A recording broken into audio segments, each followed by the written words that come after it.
G'day, my name's Dr. Robert Davis. I believe I'm qualified enough to comment on this topic, having done an honours in agricultural science, an honours masters at University of Auckland in marketing international business, and then finally a PhD on online shopping based on Woolworths Online, which was completed in 2000. So that was one of the first in the world, and I published 26 papers from that thesis, as well as a range of other things.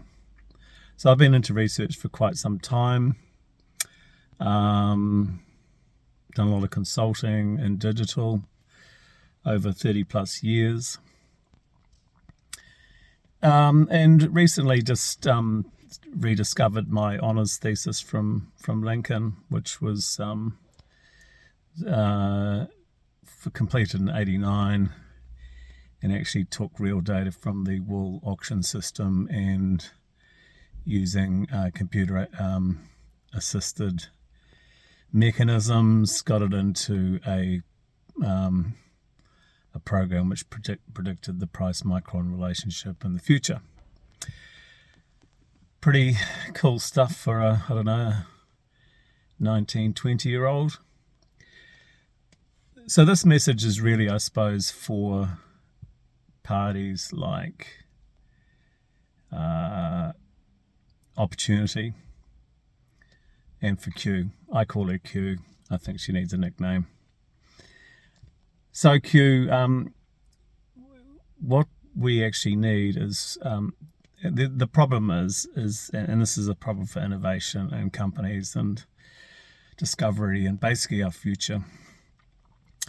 And it relates to learners. Learners have lost the passion for education, research, things like this. And we're not talking about our top kind of people from schools. I wasn't a top person from school, but I had a real passion for knowledge and I suppose for being involved in it. So we need a strategy which is going to start re-establishing the importance of being a researcher.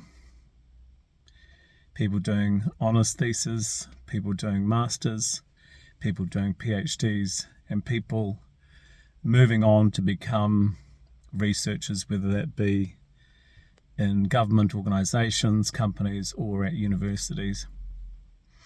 So we're going to need some significant investment there. I suppose when I went through studying, apart from my masters and PhD, it was free.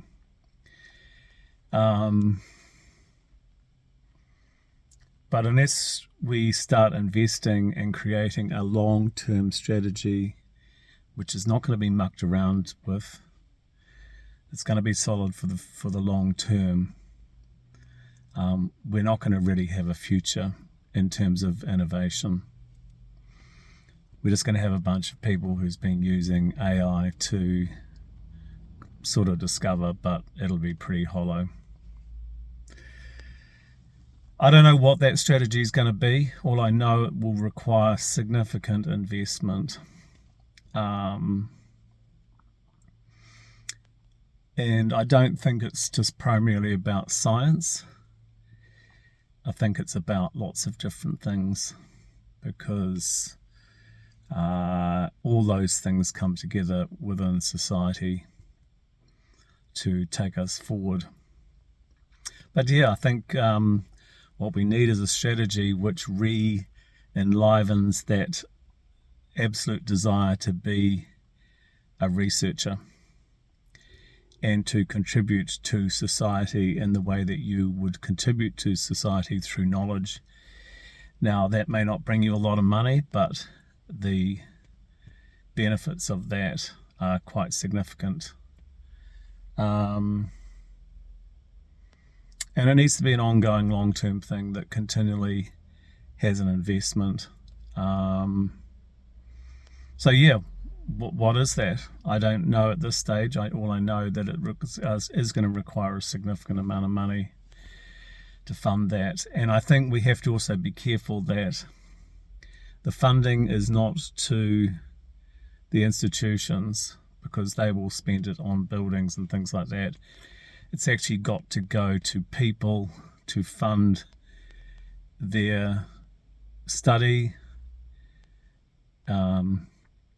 For example, if someone chooses to do a master's thesis, they might receive some funding for that automatically. I think it's really important to have some sort of, if we're going to invest, we need to have some bond system. So we can't just keep on funding people for them to go overseas and contribute to other companies and countries and organizations. So we need to see that return on that investment in this country, and I think it's really, really important. Anyway, that's my message for the day. I hope to provide more messages from my truck, which is my favorite place to give messages, and hope you have a great day. Thank you.